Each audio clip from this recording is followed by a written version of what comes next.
The Apps tab on the left navigation menu will take you to the App Marketplace. Under Available, you'll be able to access the different apps PEX has to offer.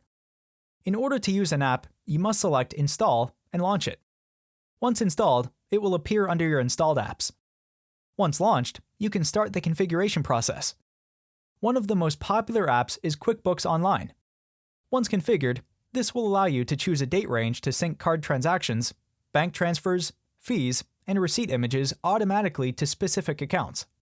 The Google Drive app will allow you to sync your receipt images into your company's Google Drive.